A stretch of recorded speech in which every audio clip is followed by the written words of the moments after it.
Développement local à Kounkané. Le mouvement Kounkané Yarayesu au Sénégal, Djem Kanam, remblait la route du stade. L'hivernage bat son plein en ce mois d'août dans la capitale du Bissabo. Des pluies torrentielles s'abattent sur le sol au grand bonheur des agriculteurs. Seulement sous l'effet des ruissellements, des nids de poules, des crevasses et des flaques d'eau, comparés à des marigots rendent la circulation impraticable dans certaines rues et ruelles de la commune. Arborant des t-shirts blancs sous l'effigie de leur leader, Amadou Gueye Baldé, garçons, filles et adultes ont bravé la canicule pour apporter leur contribution.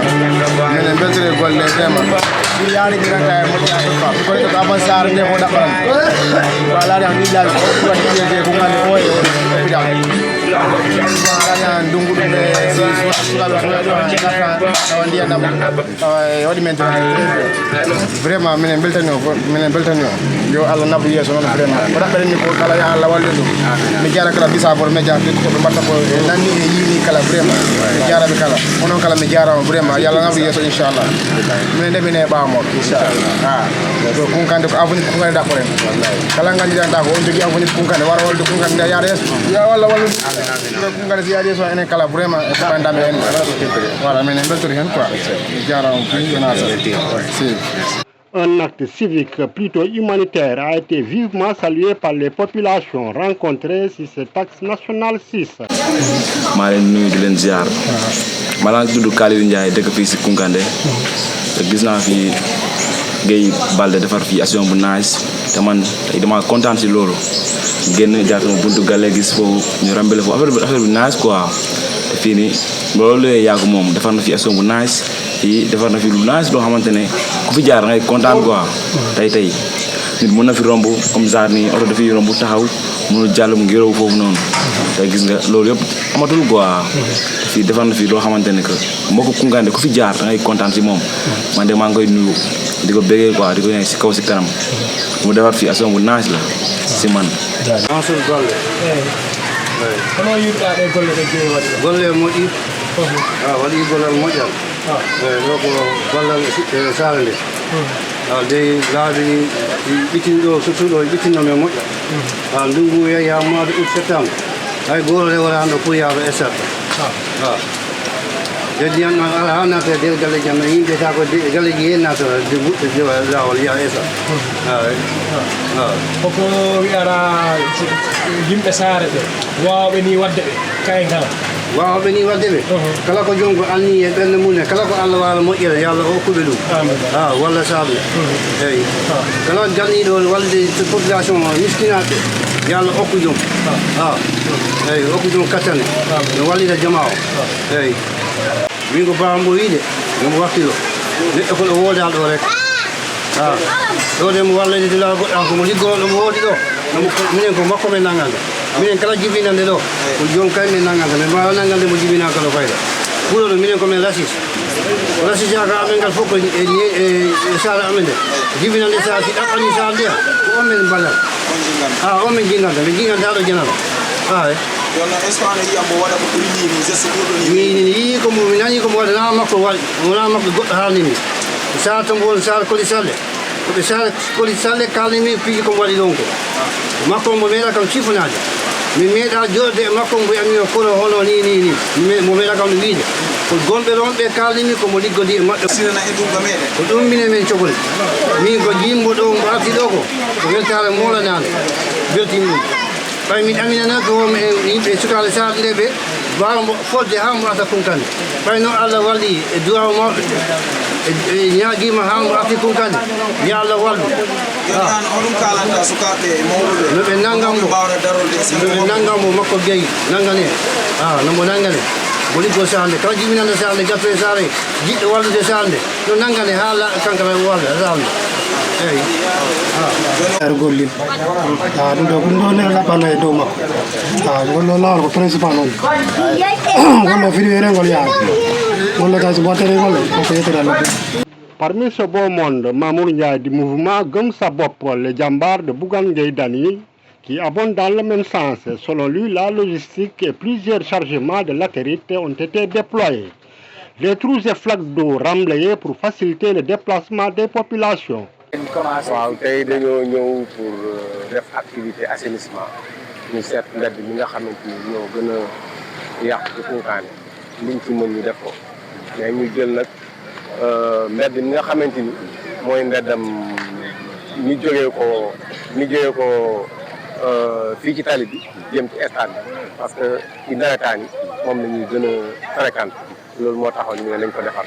seen activité la ngeen def ci mairie. voilà sunu activité priorité mooy le développement général et endogène de Koungheul lépp loo xamante ni Koungheul war na faa développé woo rek ñu ngi teg suñuy tànk muy santé muy éducation muy jeunesse muy loisir lépp loo xamante ni buñ ci taxawee Koungheul jëm kanam rek ñun ñu ngi ci. quel appel lancé vers la jeunesse du Koungheul. voilà ñu ngi woo waa Koungheul yëpp ndaxte Koungheul ñun ñëpp bokk parce que minen piiw ko musidal goto ko muusima muusi am e muusidi loolu moo nekk Koungheul comme loolu nag moo nekk Koungheul ñun ñëpp ñu ñoo war a taxaw pour Koungheul jëm kanam voilà amul wolof bi amul séeréer bi amul képp ñëpp a bokk Koungheul nañ taxaw rek Sénégal Koungheul rafet bu Koungheul rafetee suñu nekk rafet loolu taxoon rek ñu ne taxoon ñu créé mouvement bi nag mouvement politique la Amadou Gueye Balde moo ko jiite suñu sañoon élection yii di ñëw waa Koungheul gis li ñuy liggéey def ko maire ndaxte nag Amadou Gueye Balde def na waxuñ ko parce que dañ koy kañ mais lu nit mën a teg sa bët moom la def lan la nit mën a teg sa bët lycée ñàkk na matériel de reproduction ñu jënd machine bu 1 million ñu yóbbu fa yàgg nañoo defal jàkka yi neex te wax ko dafa jafe yàgg nañoo defal yeneen ak yeneen defuñ ko it pour jël nguur mais dañ ko def parce que dañoo nekk doomu dëkk bi war a defal dëkk bi loolu yooyu taxawaay ci lañ taxaw. ku gën a dugg ci Koungheul yaa yeesu Sénégal jëm kanam. waaw ku ci bëgg a dugg d'abord da ngay xam ne mouvement politique la. mouvement politique bi c'est un mouvement boo xamante ni dañoo bëgg def Amadou Gueye Balde ci élection yii di ñëw mu nekk maire de la commune de Koungheul ndaxte nag mate na ko li tax ma ne mate na ko moom man nii di wax ak yow professeur de mathématique la suñ ma laajee x ak y am naa lu ma ci wax waaye suñ ma laajee lu jëm ci mairie yaakaar naa ne ñun ñëpp képp ku ko fiy laaj te fii ci Koungheul Amadou Gueye moo la ci gën a taxaw bu fekkee dëgg la ñuy wax loolu tax ñu nekk ci gannaawam ngeen xam ne kon mouvement bi mouvement politique la waaye ku ci bëgg a bokk am na ay carte de membre ñu ngi koy jaay ci biir dëkk bi quartier boo dem am na ñoo xam ne ñu ngi ko taxawal waa jël sa bopp. waaw merci beaucoup. ok merci. Ahmad Balde, secrétaire municipal à Sarekuli Saleh, secrétaire général de la Ligue régionale de taekwondo est sorti de l'Institut supérieur de développement de Dakar, spécialisé en technique de projet. Il a créé son mouvement depuis 2019 et œuvre dans des actions concrètes de développement et c'est dans tous les secteurs. Ce dimanche 23 août 2026, il s'agissait de remblayer la route qui mène au stade, très fréquenté par les populations en période d'activité sportive. 10 camions et un engin lourd ont été dépêchés pour effectuer le remblayage avec de la latérite. Les flaques d'eau complètement comblées permettront la fluidité de la circulation. En langue française, je m'appelle Amadou Gueye Balde. Amadou Gueye Balde est un leader politique dans la commune de Koungheul. Et là, je suis là en tant que coordonnateur du mouvement Koungheul Yara Yesso Sénégal Jëm Kanam. Vous avez parlé de quelle activité que vous êtes en train de mener? Nous sommes en train de mener une activité de citoyenneté. Et comme vous le savez, nous sommes les vacances. Actuellement, les jeunes s'adonnent au football. Donc, nous, on a décidé en tout cas de voir aussi les artères de la commune de Koungheul, essayer de prendre des chargements de latérite, pour ne pas dire de gravier, pour essayer de remblayer quand même certains trous. Parce que vous n'êtes pas sans savoir que cet axe qui mène au stade de Koungheul est un axe principal où passent tous les véhicules pratiquement. S'il s'agit de sécurité, la gendarmerie passe par là. S'il s'agit du secourisme, les sapeurs-pompiers passent par là. Et également, d'autres aussi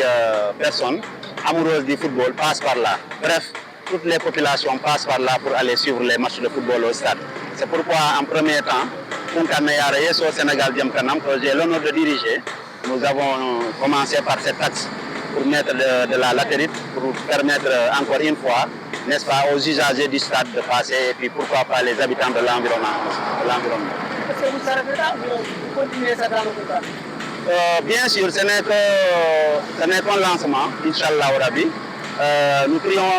au Tout-Puissant Allah de nous donner encore plus de moyens pour que prochainement, très prochainement, nous attaquons notre axe, pourquoi pas encore. Et au fur et à mesure que nous aurons en tout cas ces moyens-là, nous continuerons ces actions de civisme, Inch'Allah. Voilà. Il y a beaucoup d'activités. Quelle est votre priorité? Actuellement, notre priorité, c'est, comme je vous l'ai dit, c'est de rembler d'abord les trous où passent les personnes, les biens, les populations. Mais notre priorité principale, c'est la santé. La santé, parce qu'au mois d'août, il y a le paludisme aussi, qui fait beaucoup de ravages en termes de mortalité et d'autres. Donc la santé, c'est une priorité pour Kounkané Yara au Sénégal Djem Kanam. Là aussi, nous avons un programme en cours, Inch'Allah Rabbi. Au moment arrivé, nous vous inviterons et puis voilà, vous allez constater de vous-même, Inch'Allah. Quel appel lancé vers la jeunesse de Kounkané? La jeunesse de Kounkané doit être une jeunesse en tout cas unie, parce que seule l'union qui pourrait faire la force. Donc nous devons nous unir devant l'essentiel. C'est mieux que les critiques, les dénigres, n'est-ce pas, les mépris, tout ça, ça ne mène à rien. Kounkané nous appartient à nous tous. Aujourd'hui, chacun doit se demander ce qu'il doit faire pour la commune de Kounkané. Au lieu de se demander qu'est-ce que Kounkané peut faire pour nous. Nous sommes des enfants de Kounkané, nous sommes nés ici, grandis ici. Tout ce que nous avons à faire, c'est de faire de telle sorte que, tel que je l'ai nommé le mouvement politique que j'ai l'honneur de diriger, Kounkané Yara au Sénégal Djem Kanam. Donc c'est de faire des actions de citoyenneté, de civisme, des actions qui pourront en tout cas booster Kounkané pour que Kounkané aille en avant, tel que son nom l'indique, Kounkané Yara. Voilà. Voilà, bientôt les élections locales 2027. Serez-vous candidat? Monsieur Diallo, je crois qu'il est trop prématuré de parler de ça, mais j'ose vous dire que je serai candidat si le Tout-Puissant le veut bien, parce que n'oublions pas quand même que nous ne faisons que proposer, mais c'est Dieu qui dispose. Donc si le Tout-Puissant nous accorde encore plus de longévité et de santé, Inch'Allah au Rabbi, pourquoi pas nous n'allons pas encore nous présenter, parce qu'on s'est déjà présenté et nous savons ce que ça vaut. En 2022, j'étais le candidat aussi du mouvement Kounkané Yara au Sénégal Djem Kanam. En ce moment, on était aussi parti sous la bannière de Gomsabok, vous n'êtes pas sans le savoir. Donc, que je salue au passage. Voilà, nous maintenons toujours les rapports, la communication avec M. Bougan, nous communiquons toujours. Mais là, nous sommes avec le mouvement Kounkané Yara au Sénégal Djem Kanam. Comment intégrer ce mouvement-là, M. Bal?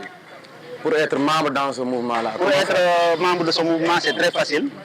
Il suffit d'acheter la carte de membre à 1000 francs. J'avoue qu'avant même que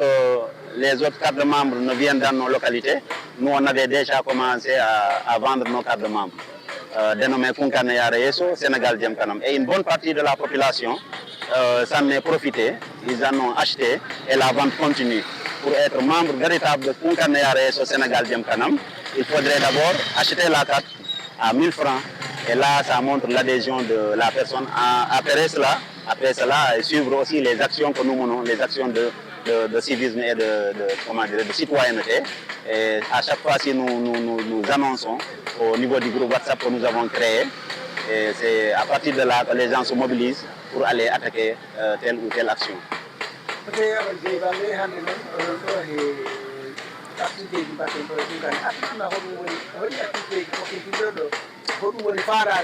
eyi ɗo ko min Amadou Gueye Balde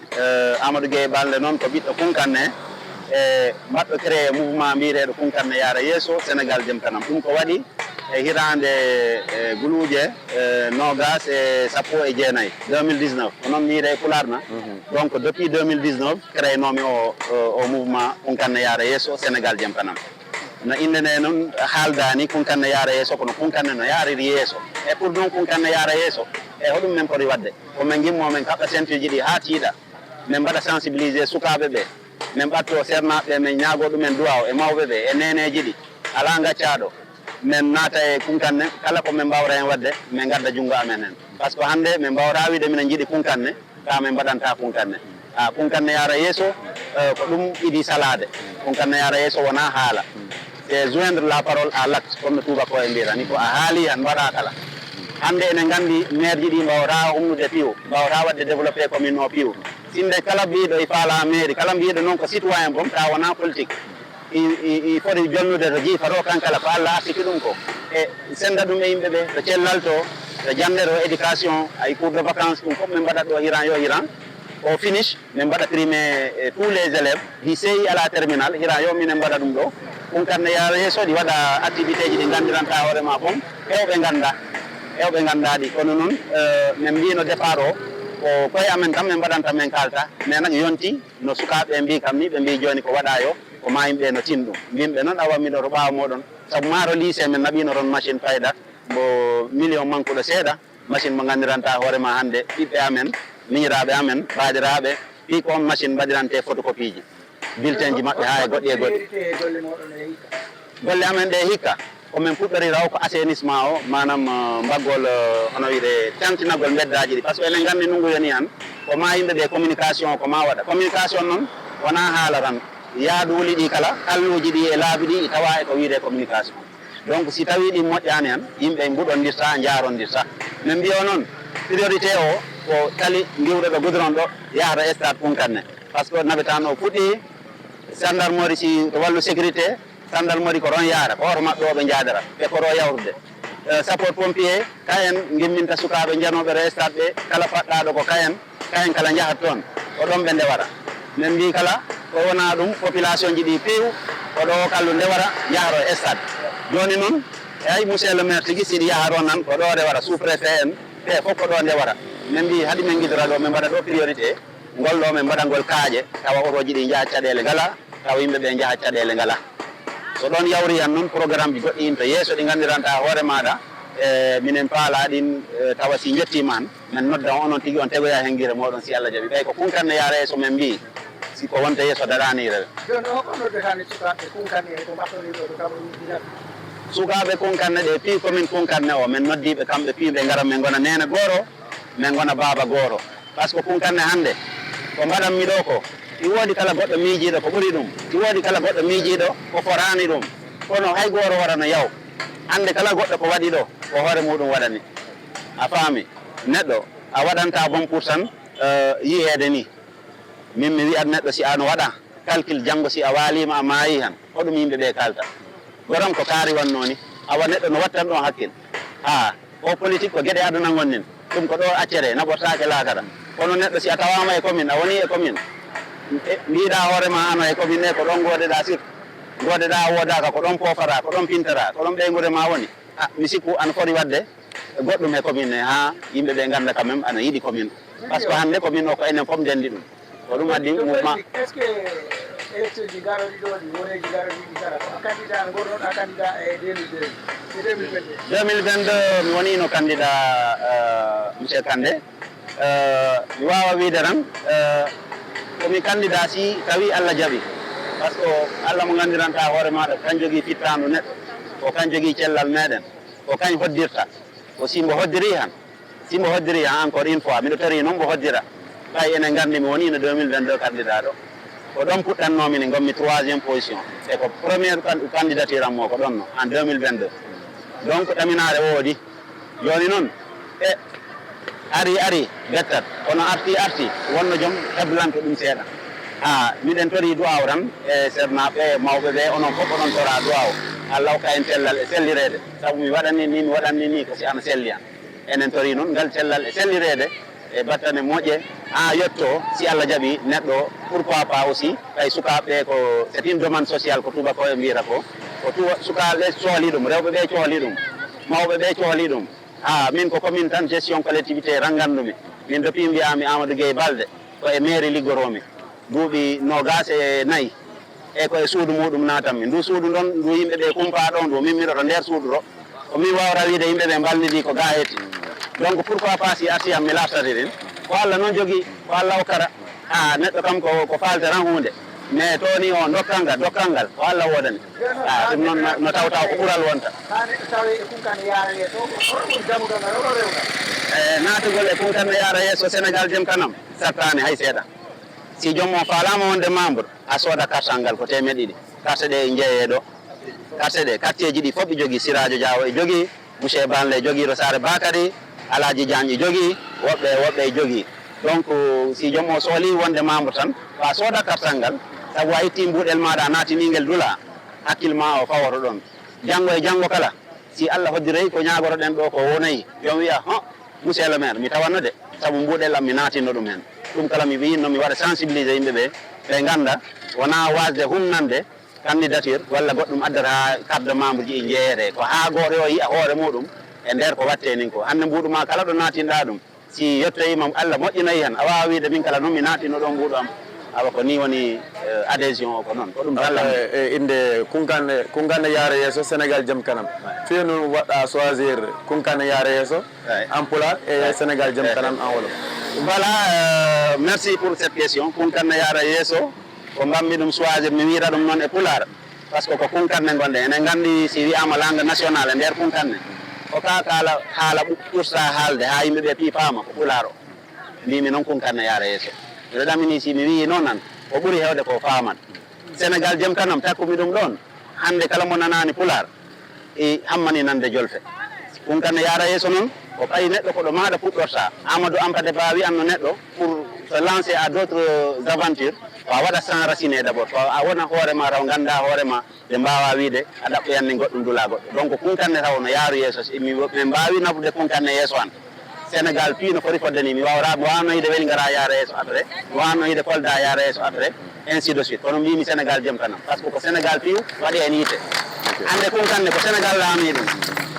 hande kunkande ko monsieur le maire o laami ɗum monsieur le maire ko président de la république laami ɗum donc mi woni dénomination excellent merci beaucoup merci merci beaucoup merci. Homme politique Amadou Gueye Baldé, pour rappel, avait participé aux élections locales de 2022. Pour une première, il s'est classé troisième derrière Mamadou Siradio Dia, actuel maire, et le sortant Mohamed Nourou Baldé. Pour les échéances électorales prévues en 2027, il s'est dit fin prêt pour occuper le fauteuil municipal et sortir Kounkané de l'impasse. Elhadj Lonkassa Bali, Bissabor Média.